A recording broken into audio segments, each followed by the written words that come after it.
Welcome to the Fix Your Sciatica podcast, where we meet with experts and clients and discuss how to manage your sciatica and low back pain without the use of medications or surgery. I'm your host, Dr. Ashley Mack, and I'm a physical therapist as well as the founder of ifixyoursciatica.com, a go-to resource for pain management. Throughout the 10 years working as a rehab professional, as well as being someone in the fitness industry, I've come to make some really fantastic relationships with many amazing and interesting people. And today's guest is a really good dear friend of mine that I met a few years back, and she had the opportunity to work with me when it comes to the pain that she was experiencing. And not only was it special because I was able to help her, but also she is a fitness professional herself. And I find that she can provide some really great insight into what it's like working with us, but then also some key points to dealing with pain on a long-term basis. So today I have Rebecca Boskovic of The Fittest Me. Rebecca, how are you doing today? Great, Ashley. Thank you so much for having me here. It's great that you have a podcast. I think back to some of our early days of conversations and, our FaceTime calls or just having a good old fashioned phone call. And one of the things I just love about our conversations is that they're always so real. They're so grounded in being truly ourselves. That's one of the things I love about you is you're very authentic and your voice comes through. So I love that you have this podcast as a way to get your voice out there for the people who need to hear your message. Oh, well, Rebecca, I really appreciate that. That's really sweet of you. I wanted to be able to create a platform where I can communicate with people. I know I can write, or I think I can write, but being able to have real conversations is one of the great things. And I'm so thankful that we've been able to stay in touch over the past, I think it's been about 6 years since we first met, which is so cool. Wow, it's been a long time. That's great. Yeah. So, and just to tell the listeners a little bit about myself, as you said, I'm a fitness professional as well. And here I am in my garage studio. I'm a personal trainer as well as a nutrition coach and a life coach. And I combine all of those three things together in my business, The Fittest Me. And I'm passionate about helping people love the person in the mirror. And that means a whole bunch of different things, depending on what's holding people back in life, right? Loving the person in the mirror is very tightly wound to courage, right? And when we don't feel courageous in our life, or there's things that are holding us back, I help people navigate through all of that stuff, whether it's relationships or it's fitness or it's their nutrition, feeling control of our eating so that they can move forward. And once we do that, it ends up translating to loving the person in the mirror. So that's what I'm passionate about in my work. And then as a mom and a wife, I have 4 kids who are they're all in different grades this year. We've got a college kid, a high school kid, a middle school kid, and a grade schooler. So everyone's thriving in their own ways. They've all got their own niches for how they engage in the world.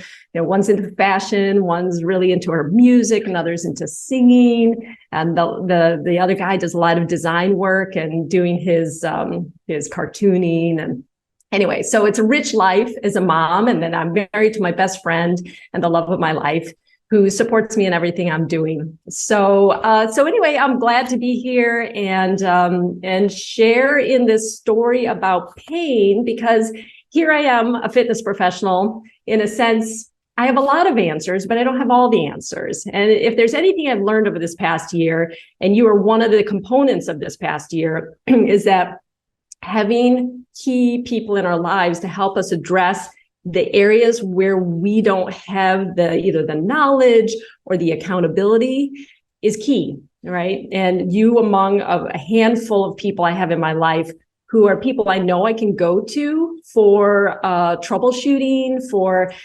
looking at things from a different perspective has been really critical for me. And I thought of you when I had this persistent lower back pain that really I attribute to stemming from the whole COVID thing and sitting too much. Literally, do you remember there was like a few months where you didn't know if you could leave your house? It's hard to believe now, but there was actually a time where I thought I had to stay inside. And for somebody who needs to move, that was really problematic. But it cascaded this whole series of events from, all that came out of that year with with the, sort of the turmoil, social turmoil that came up, not only me sitting around more, the social turmoil, there was just more fear in the world. And my mind just really grasped hold of that fear. And I think all of my pain kind of accumulated over the next, I think it was 2 years before I came to you. It just kind of progressively got worse and worse. And I think it's just a combination of, sedentary habits settled in. My mindset was geared less towards courage and more towards fear. And that activated like a stress response in me. And then my body, I think, adapted to that stress response. So who knows where it all came from exactly? But I knew that when the time came, and it's like I had done everything I knew how to do to address the pain, and I still wasn't getting results. What do I do next? And your name came to my mind. It's like, I've got a physical therapy friend who actually does this for a living. And even though my pain wasn't specifically sciatica, I knew that that's just one of your skills. So I knew you would still be able to help me. And we jumped on a call, and in your characteristic style of listening, compassion, tuned into what I was saying, you helped assess me, through some movement patterns, and came up with a prescription for me, just like that. And because consistency is not something I struggle with when it comes to fitness, was if someone like you gives me something to do, I'm on it. I applied what you taught me, and we only needed one session. I don't know what your typical number of sessions are with people, but that was good for me. It's like I needed the information. And you touched base with me a few times after that. So I knew, there was some follow through in the care, and how's it going? How are those working for you? I got to ask some questions. But overall, it was a really important turning point in me dealing with that pain. And, that being said, I'm not 100% past it. I haven't, charged off. I'm not superwoman every day feeling no awareness of that space. But it was a very important part of me gaining hope. Oh, there are answers. Yes, when I do these movements consistently, I am finding some resolution. So that's really important, not only for me, but I'm sure for a lot of listeners. When you've been dealing with some kind of chronic pain for a while, just having hope is very meaningful, because you're not stuck alone. You're not, just sort of at the whim of a potential surgery someday. I mean, that doesn't even feel like an option to me. And to know that through some very simple, basic movements, I could change my patterns and re-coordinate my body in a way where I eliminate most of that pain. It's priceless, really. So thank you. Thank you for all that.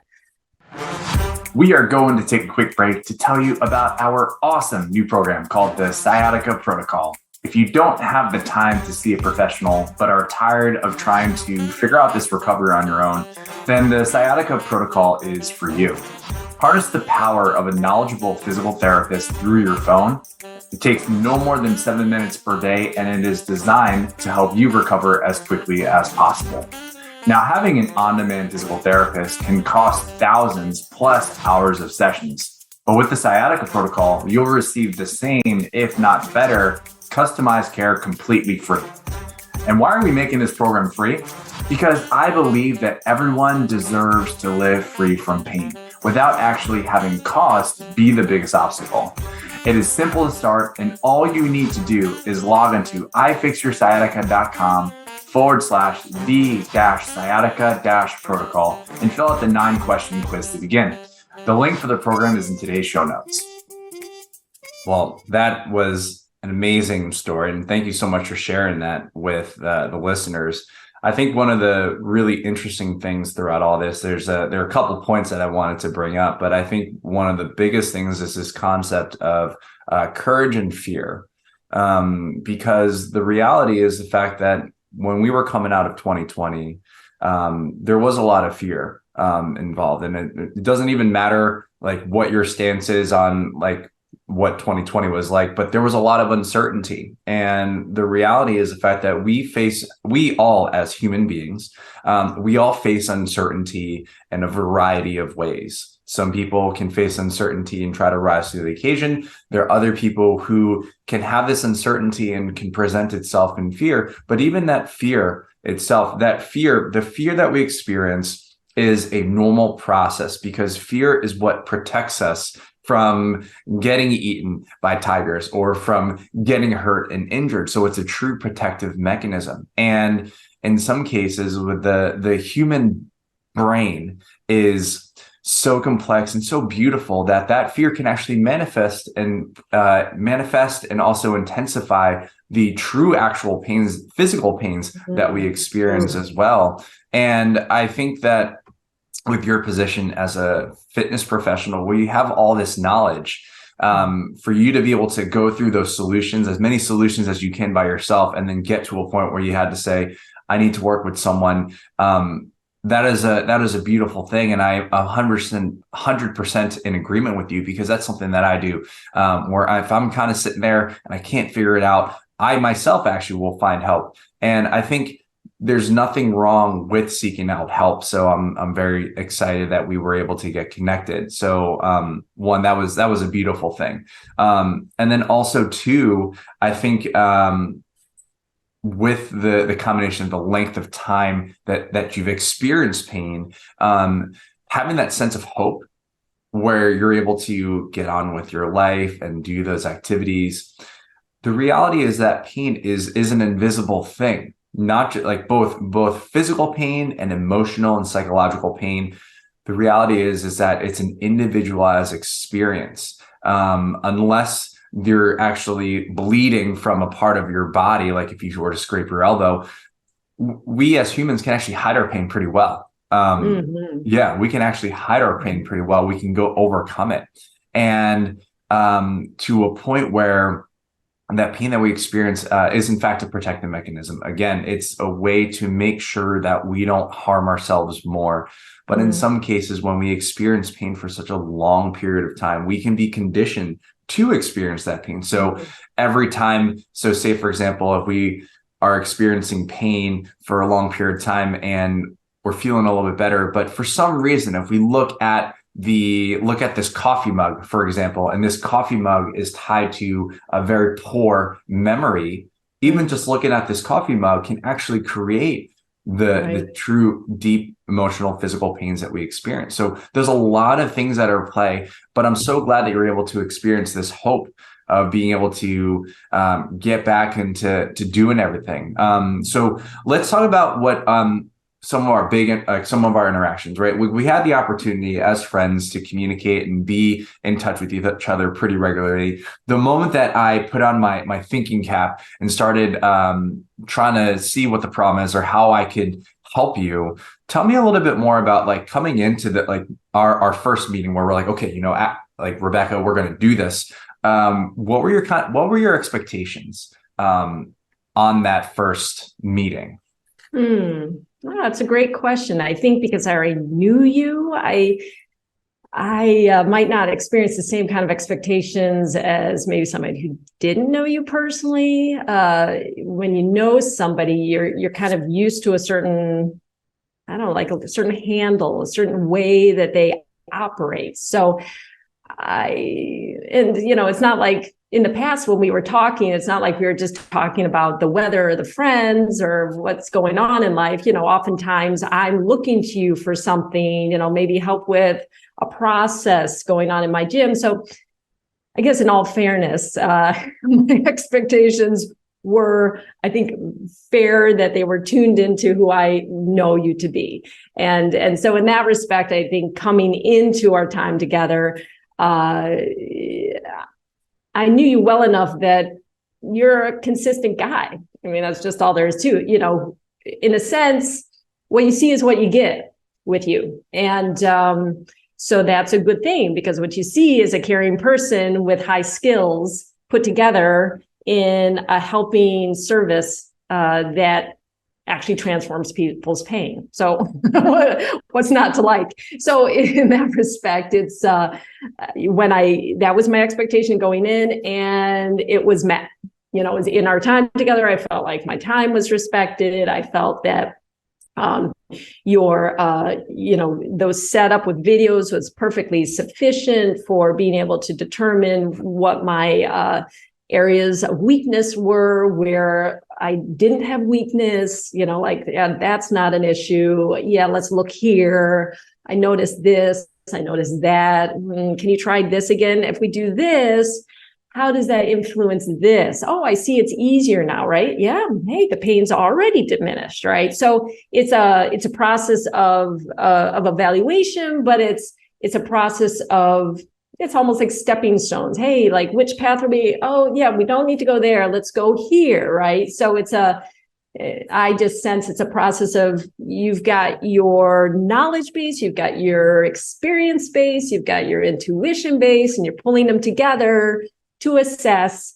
And through trial and error in a very short period of time, we figure out some answers.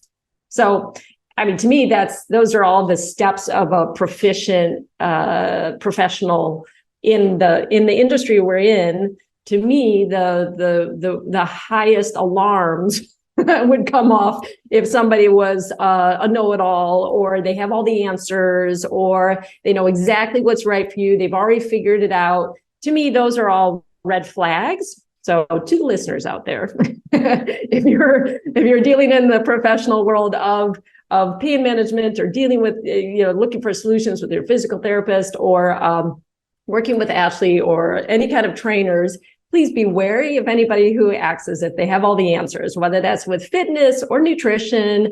There's no one size fits all. And to Ashley's point, the fact is that we as professionals can't see everything. We can see movement patterns. We can see resistance to moving naturally. So we're taking all that information and making educated determinations of, okay, it looks like this is too heavy. Oh, this looks too light. Let's try this. Let's try that.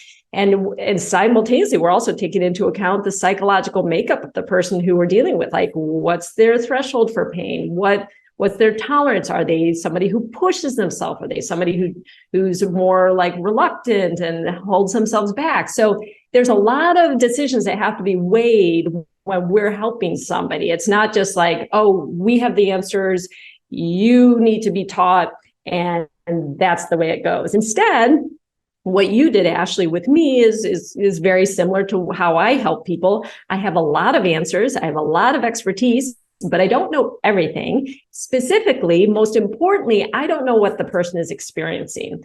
And so as a result, what I do in my profession is I ask a lot of questions. Hey, how's that feel? What's that like? Do you notice anything? No pain? Okay, great. Let's try there. Oh, that doesn't work. Okay, what was that? Oh, really exhausted. Headache, dizzy, not so good. Right. So we're constantly making these evaluations. And so I felt like in our time together, you did all of those things, right? You're using your skills with humility and with listening, so that the person who's being taken care of develops a trust, that they're like the healthy kind of trust, not like abandonment trust where they're like, well, you're the expert, just tell me what to do. No. This is a dynamic. This is a relationship. You need to be able to express yourself so that I can understand where you're coming from. And I felt like you did all of those things really well. So thank you. Oh, well, you are so welcome. And thank you for those words. I'm just going to share this with you and the listeners. I actually received praise the best through words of affirmation. That is my love language. And so hearing that, it like brings me the greatest joy. And so it's really exciting to see. And I also love the fact that when you are working with your clients, you are having that dynamic conversation, because the reality is, again, pain is unique to yourself, and we can't see it as professionals, as knowledgeable and as expert as we are. We can't see everything. And so being able to communicate with the person, and if you are even working with professionals like myself or Rebecca, or even anyone else that you're trying to converse with when it comes to dealing with your pain or any of your problems, having that communication line, being able to say, this makes me feel better, worse, or the same, and having this affect yourself is really going to be crucial to your recovery and return back into your life. And so I'm so glad, Rebecca, that you're able to implement that into yourself. And I'm glad that you enjoyed that about our session, about our interactions, because it's a two-way street. I think it gets very, very challenging in the world where there's so much technology, there's so much information, everyone's rushing, there's so much noise in this world. And what ends up happening is that our communication skills or communication ability can somewhat decline, to no fault of anyone. It was kind of just like the change of the times. And when you are working with a professional like us, it is important to be able to open up that communication, tell people how you feel. And I'll tell you, this ability to communicate and be able to combine intuition, knowledge, skill set, and the information that is being presented, that didn't happen overnight. If we met, say, 10 years ago, I would be going by the book.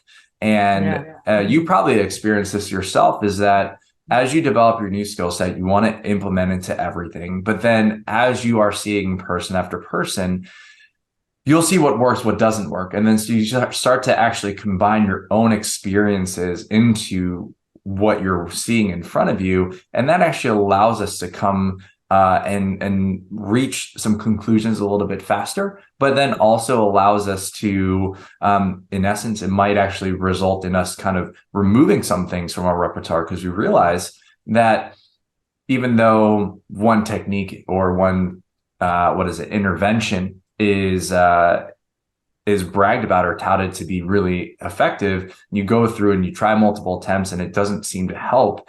The question that we do ask is this truly effective, or is this not effective or not effective with the person that we're working in front of us? And ultimately, when you are working with someone, or even, when you are working with a clinician, or even like a personal trainer like Rebecca, we're looking at you like a human being. You are an individual person and you're unique to yourself. And so everyone brings something very different to the table. And so instead of having to say a very cookie cutter approach where it's like, okay, let me ask you a few questions, AKA let me ask you like 2 or 3 questions and then just give you this whole program, it becomes very, very challenging. And I think that's one of the really great qualities, Rebecca, for you as a coach, to be able to coach people through a lot of different aspects of their life, go and helping them love themselves in the mirror and help them overcome that courage and fear. Rebecca, let's talk about the future for you. You now have the tools that we've shared together, and you have this hope that you can do everything. And so there's a saying, and it's used throughout all different health and wellness professionals, where a healthy person has 1,000 dreams and a non-healthy person only has one dream to accomplish, and that is to get healthy. And pain is a part of health. And so now that you have the tools, you have a little bit more of that hope. Let's talk about your 1,000 dreams. What's on the horizon for you? What are you looking most forward to? Oh, wow. Yeah. So great. Yeah. Right now I have 3 main priorities in my life. I have the priority of my health, which is always has to stay number 1, because I find that when my health starts to deteriorate in any way, it affects everything. So health is always number 1. And for me, I really do lead with mental health, because I've dealt with depression and anxiety, and really my consistency story is all wrapped up into the great advice of a doctor when I was about 22 that said, hey, you want less anxiety in your life, less depression in your life, you should be exercising 6 days a week. So I know that I have a tendency to veer off my mental health path when I'm not taking care of myself. So movement is very important for me. And that's why this pain story is so important to me, because it's the linchpin that, it was actually the stopping point that was bottlenecking a lot of my progress. Because when I experience pain, well, then it's harder to move. And if I can't move, then my mental health starts to deteriorate. And once that happens, then everything feels uncertain, right? My relationships with my kids, with my husband, with my clients, everything feels more edgy. And so it's a real bottleneck. It was a real bottleneck. But now that that's been released, now my movement patterns and my sort of what had become a resistance to movement, because you never know what's around the corner. Am I going to cause more pain? All that fear that gets caught up into that was stopping me. So as far as what's on my horizon, it's the release of that fear, right? So now that log jam has been cleared and I can start my river flowing again. That is key. So the mental health, physical health, spiritual health start to generate more energy and more positivity and more hope. Then that translates into my second priority, which is my family. And that is around building in our household the freedom of feeling like we can found our authentic selves, so that nobody feels like they have to be less and everybody feels like they're getting a fair shake in all dynamics. And that's a challenge with such a wide age range, and you're talking to people at very different cognitive levels, so that's always a fun challenge. So that family dynamic of trust, love, I'm really committed to expressing the love languages that my family most responds to, simultaneously learning how to get my love languages met. And so that's all big, really important. And then which it gets side note, because of COVID and us being in a fairly small space for a family of 6, we live in 1,300 square feet. And, where my kids once have memories of having their own bedrooms, now they have to share. And so it's created a whole host of stress, having to be sort of cloistered for 2 years on Zoom only school, and all that comes with that, technology issues, all of that. And so it's the kind of constraints that actually force growth and have allowed us as a family to grow. But I still want to continue to broaden that love and broaden that circle so that we can all feel like we have a space in that 1,300 square feet. And then my third priority is really my business. I've been doing personal training here for, about the time frame that we've known each other, about the last 6 years.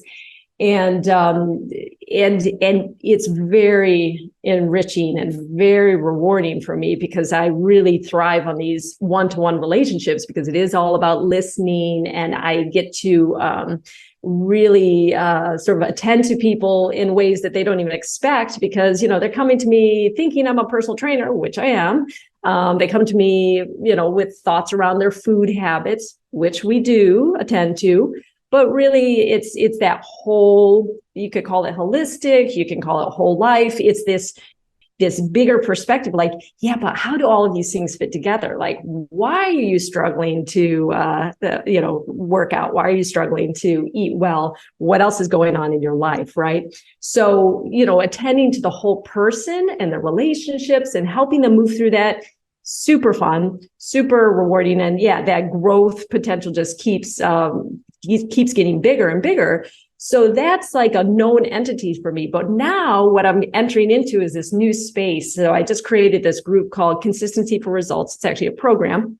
And it's a year-long program designed to help people build consistency around self-care. So we're talking movement, empowered eating, and stress management. And I'm so excited. I've got my first group here. We're kind of wrapping it into the storyline of climbing a summit. So we've just left base camp in the last week, and we're just getting legs of our trip, right? Every day you just go on a hike. You're not sitting around the campsite drinking coffee and looking at news for 3 hours. You're not lying in the tent and hiding because you don't want to face the day. No, you know what? We've got to get to another point. We have somewhere to go. We have something to do. Let's get up and move. And so helping people with that accountability, a story that they can connect with, having the group support, and really for me, progress, I really think has 3 really important components. And the people I help with the consistency, number one, it needs to be fun. If the fitness, eating, stress management thing isn't fun, who's going to show up, right? So we make it fun, number one. Number 2, kindness. We have to be kind to ourselves and each other through the process. So really helping people engage with that community aspects so that they're supporting each other and they get the positive aspects of that affirmation. And then number 3 is the accountability. And that's my part, where I come in and obviously the fun part is in the videos, but the accountability, they're logging their progress over time. And then I get to comment about them showing up for themselves, help support them in that process, and help them build a story for where they want to be in a year. What does that look like to them, right? Some people, they want a 5K. Some people just want to be able to go on a 5-mile hike. Some people really just want to get their stress under control so that they're not so attached to their device and just this emptiness that comes from when you don't have this realness in your life. So the program, even though it's designed around movement and eating and stress management, ultimately everybody has their own story and everybody has their own journey, but we're going on it together. So I'm really excited about that. It's a quarterly program, meaning you get in on a quarterly basis. The next one leaves base camp on January 15th. And so we're going to go through a year's journey together and just start to navigate the ups and downs, right? Because we all think that fitness is this nice linear line that we should be able to achieve. And when we don't achieve it, we think, oh, we failed. And actually, no, that's just all part of it, right? Like if you literally were going up on a hike, you might get blisters and then you have to stop and change your shoes or put some Band-Aids on. You might run out of water and then you need to go find some. There's all sorts of things. You could sprain your ankle and have to use a crutch.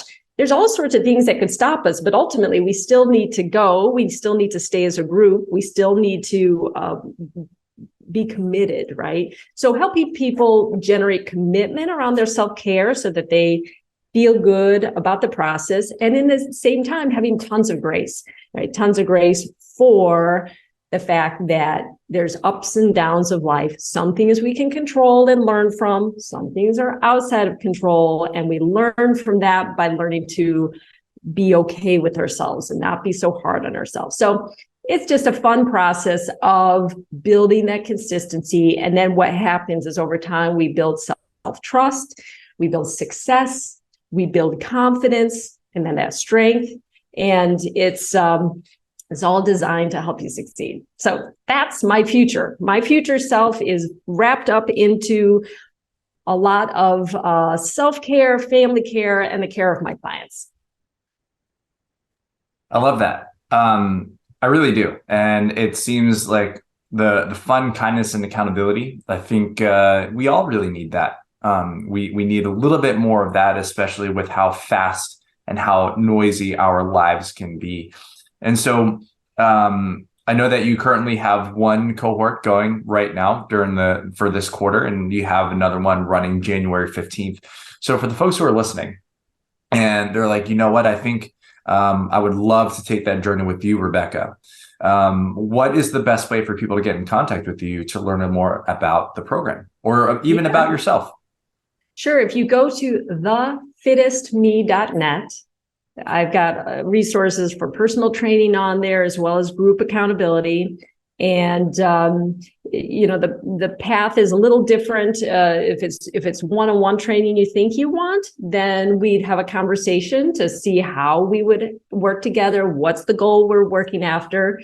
If you're looking for that group accountability and you already know that, then what I'd wanted to have you do is click on a link to get you onto the pre-sale list so that when January 1st comes around, you're going to be the first one to know about how to sign up. And in the meantime, you've gotten some information that helps you have a better sense of what the program's about.